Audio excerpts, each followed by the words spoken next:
It's spring! It's spring! Maifest! Hey, it's Mary Beth from Mary Beth's Midwest Adventures, and we're here in the Amana colonies in Iowa, and we're gonna check out Maifest. First, we kick things off with the parade. Then we go check out the Maipole dancing, and for lunch, we go try Spätzle and Wiener Schnitzel. So we're at the visitor center, and we were able to get a Maifest brochure, a list of all the events going on this weekend. You can also pick up coupon books, and you can pick up a guide map that works any time of year. This super simplified map is easy to follow, and so are the signs.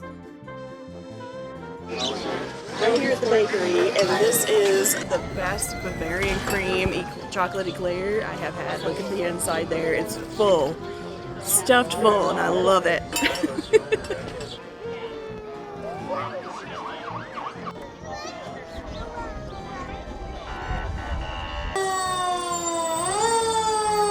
Oh my gosh, she's grilling bratwurst right on the float. Of course, they're throwing out candy for the kids, but beer for the adults.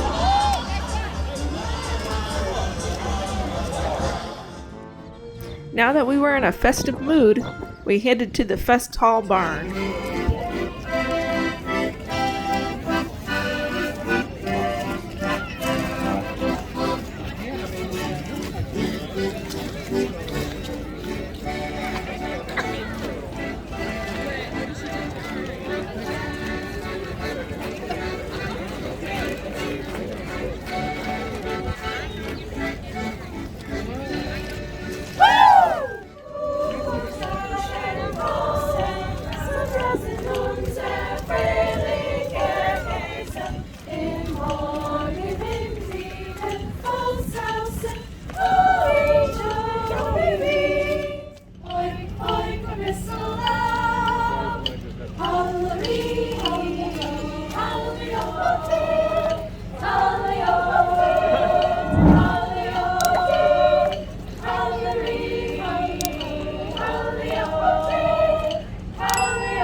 Watching them make these giant pretzels made us really hungry, so we headed to lunch.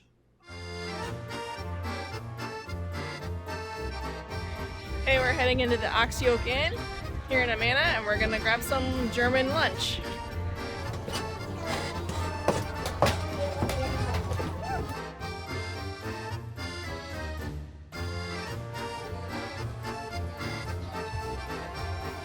Let's sit here, this is really cute. So coming up, we're gonna go to the Amana Woolen Mill, and we're gonna go get a tour and watch them do some weaving. We're also going to go to the Amana Furniture Shop, and we're gonna go check that out because they're also doing a demonstration today. So stay tuned. Ox Yoke Inn offers a family-style menu.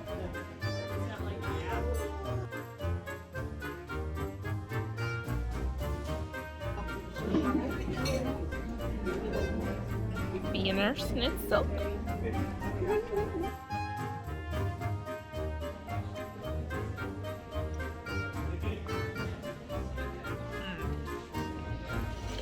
The breading is seasoned really well, and it's really tender, like extremely tender. Like, you definitely don't even need a fork to cook it. It is really good.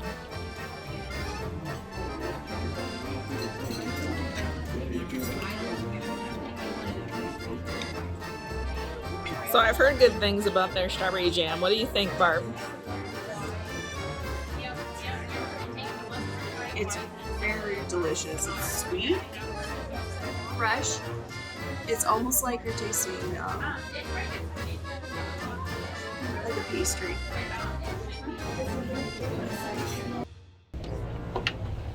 So we just finished lunch and we decided instead of getting dessert at the Ox Yoke Inn, we're gonna go to the Chocolate Haus. I love chocolate. They've got chocolate covered strawberries and caramel apples and other chocolate goodies. So we're gonna do that for dessert. The sun finally has come out and weather is just beautiful today. Absolutely gorgeous. It was raining when we first got here this morning. Yes, it was raining, but sun's out. Yay! So we are really enjoying our time here in Amana. It's a perfect day for a perfect activity. We have arrived. We're gonna go get some chocolate. Yum yum.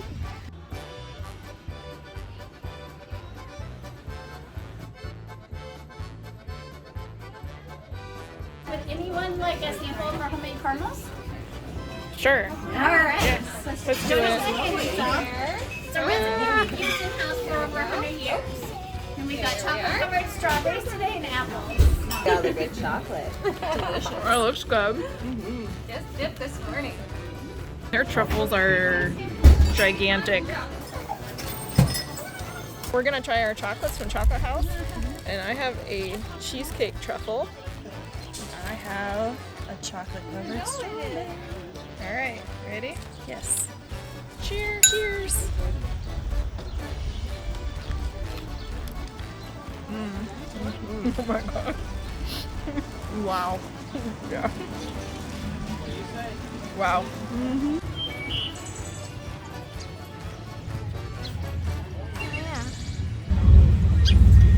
Since we were rushed at breakfast, we decided to head back to the bakery and pick up some goods to bring home with us.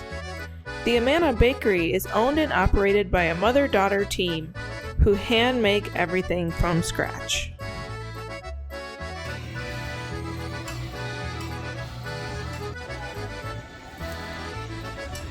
This sounds very German, sauerkraut bread. Of course, since we're in a German area, we got strudel. Hi, Bunny. Next, we decided to head towards the brewery. We could hear them before we could see them. Oh no.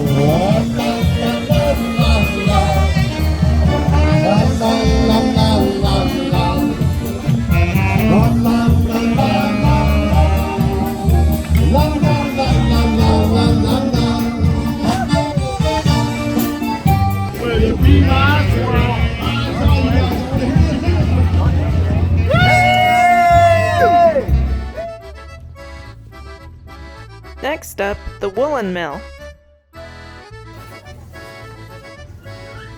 This is cool.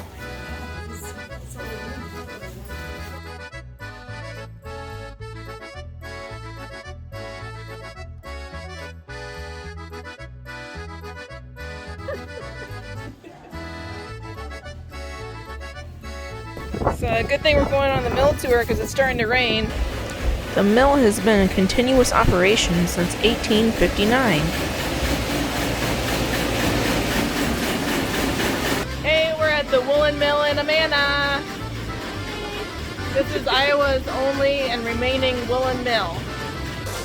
Yarn from the creel is wrapped on the warping wheel to make blankets.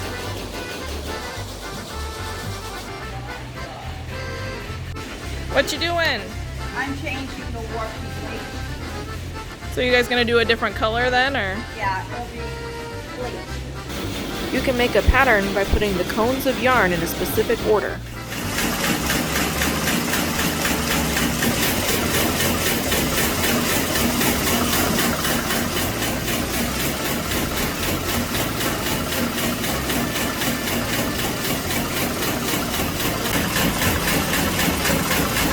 This one was for doing the herringbone, the herringbone weaves. Oh, nice. And so the length is the length of the chain is the length of the blanket because it has to Here's the fringe where it'll make a fringe, Okay. and it has to go all the way around and then come back and make another fringe. Oh. It's fringe to fringe to fringe, because that's your length of your blanket is from fringe to fringe. So if you split the chain right here and laid it out, that's how long it's been going. Oh, So okay. like if I pulled this chain out and cut it in half, you could pretty much lay it from one end of that, from one fringe to the next. So the Sulzer makes 2 throw blankets at once, and this is where they cut it, right down the middle.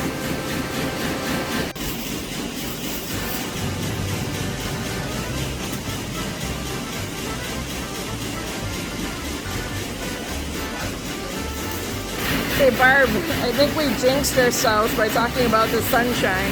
I think we did.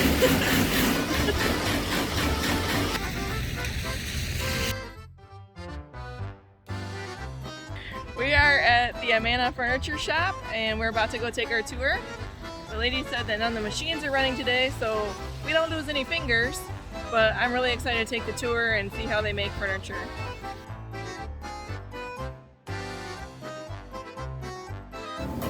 Oh, it smells good in here.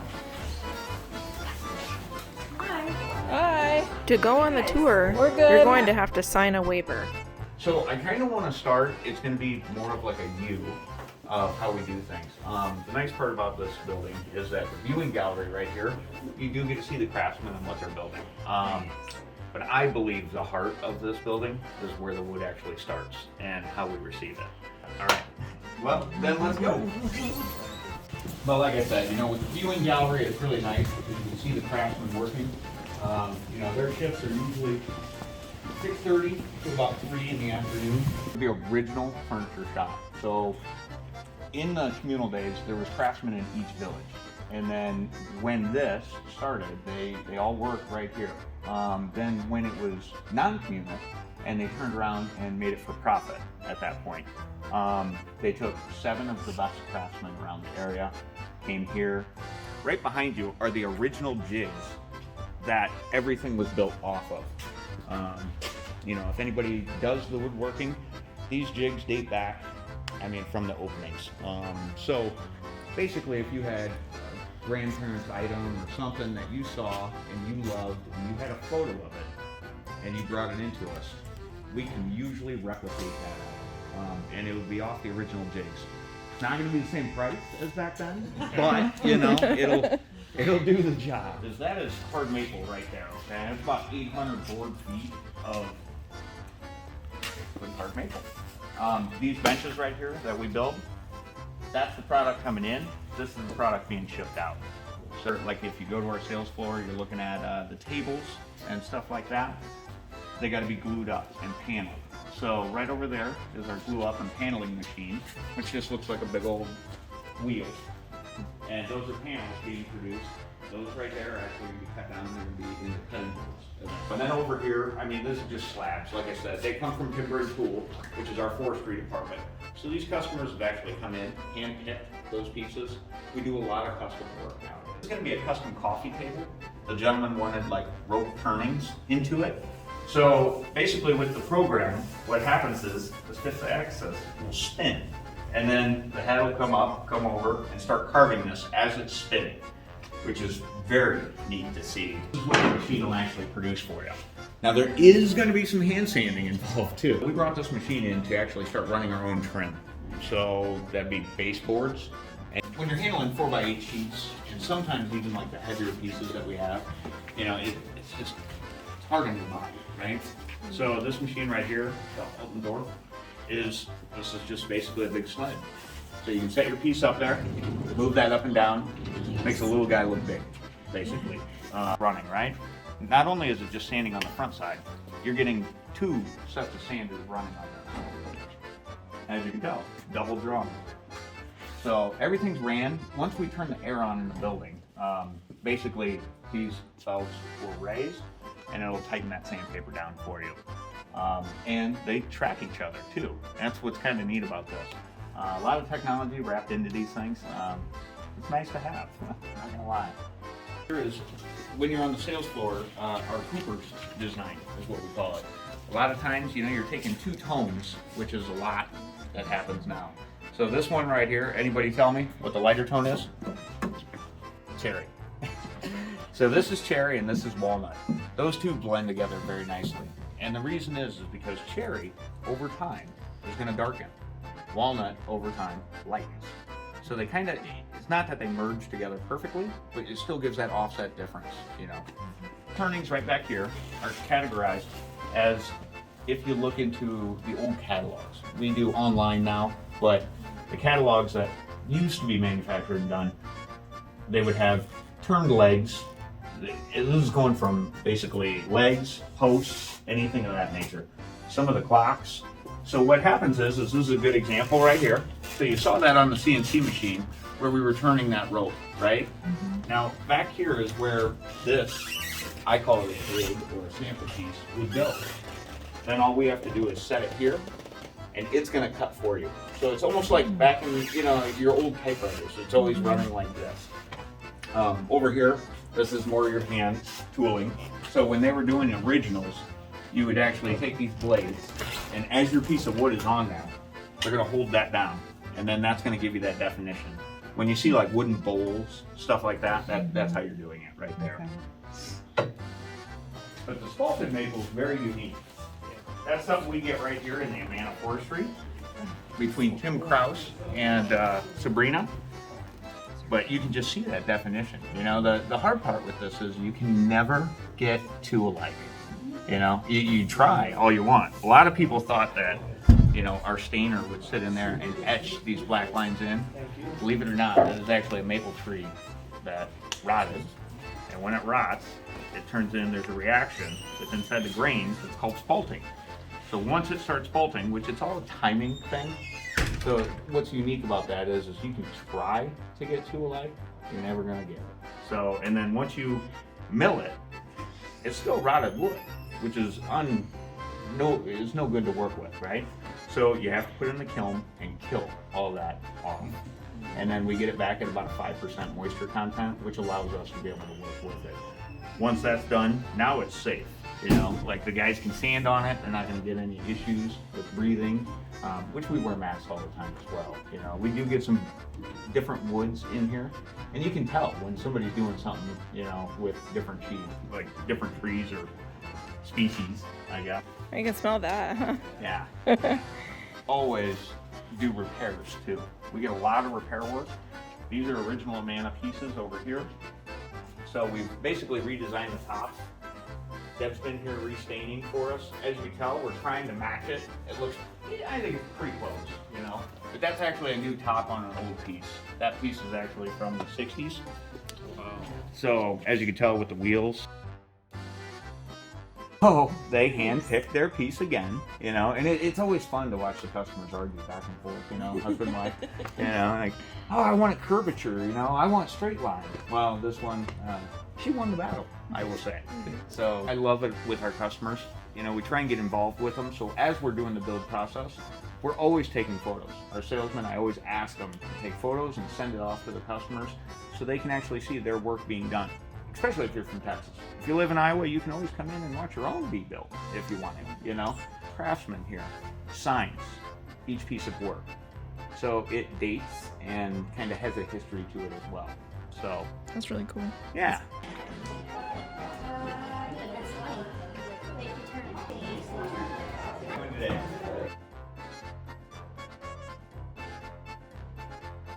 Now for some tips.